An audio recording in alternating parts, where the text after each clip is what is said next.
প্রিয় শিক্ষার্থী বন্ধুরা, আসসালামু আলাইকুম। আজকে আমরা এসএসসি পদার্থবিজ্ঞানের একটি গুরুত্বপূর্ণ অঙ্ক সমাধান করার চেষ্টা করব। তো আমাদের দেওয়া আছে 10 কিলোওয়াট ক্ষমতার একটি ইঞ্জিন 2000 কেজি পানি 3 মিনিটে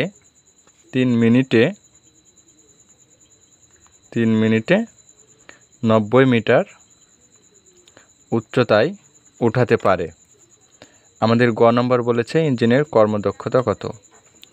এই প্রশ্নটা বোর্ড পরীক্ষায় 100% আসার সম্ভাবনা আছে। অর্থাৎ এই পরীক্ষা না আসলে, হুবহু এই প্রশ্ন না আসলে এরকম এই নিয়মের অঙ্ক আসার সম্ভাবনা আছে। তো ইঞ্জিনের কর্মদক্ষতা কত? আমরা জানি কর্মদক্ষতা ইকুয়াল টু কর্মদক্ষতা হোয়াট। তো আমাদের দেওয়া আছে এম ইকুয়াল টু পানির ভর 2000 কেজি, এটা আমাদের দেওয়া আছে 3 মিনিটে, এটা হচ্ছে আমাদের সময় টি ইকুয়াল টু 3 মিনিট। এখন আমরা এই মিনিটটাকে সেকেন্ডে কনভার্ট করব। তো আমরা সবাই জানি মিনিটকে সেকেন্ডে কনভার্ট করতে হলে 60 দ্বারা গুণ করতে হবে। 3 গুণ 60 সেকেন্ড ইকুয়াল টু 60 দ্বারা গুণ করলে 180 সেকেন্ড। তো আমরা ভর পেলাম এবং সময় পেলাম। এখন আমাদের যে কাজটি হচ্ছে, আমাদের ক্ষমতা পি, এটা আমাদের বের করতে হবে। তো আমরা জানি, তোমরা এভাবে লিখবে আমরা জানি বলে, অথবা উই নো, যেটা লেখো আমরা জানি অথবা উই নো, যেটা লিখবে সেটাই হবে। ক্ষমতা P equal to M G H divided by T. এখন আমাদের বিষয় হচ্ছে, আমরা এই জি হচ্ছে আমাদের অভিকর্ষ ত্বরণ। আমরা অভিকর্ষ ত্বরণ জি ইকুয়াল টু জানি 9.8 মিটার সেকেন্ড ইনভার্স 2, এটা হচ্ছে আমাদের অভিকর্ষ ত্বরণ।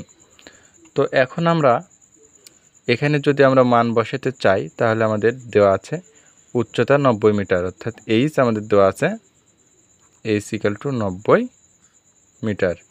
তো আমরা মান বসাবো। এম এর মান কত আমরা পাইছি 200। তো আমরা এখানে 2000 গুণ জি এর মান 9.8 এবং এইচ এর মান 90 ডিভাইডেড বাই টি এর মান আমরা পাচ্ছি 180। তো তোমরা এটা ক্যালকুলেশন করতে ক্যালকুলেটর ইউজ করলে খুব সহজে এটা সমাধান করতে পারবা। আমি একবারে লিখে দিচ্ছি সময় সাশ্রয়ের জন্য। 9800 ওয়াট, এটা হচ্ছে আমাদের পি, ক্ষমতা পেলাম।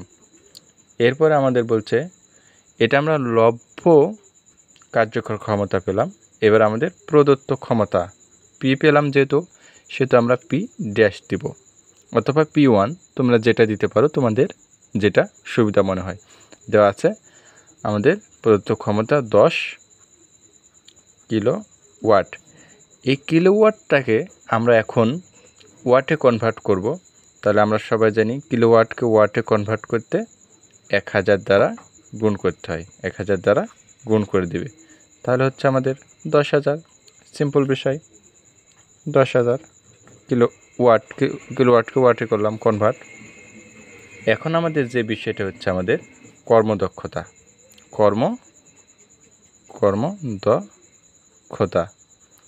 কর্মদক্ষতা ইকুয়াল টু আমরা জানি লব্ধ কার্যকর ক্ষমতা বাই প্রদত্ত ক্ষমতা।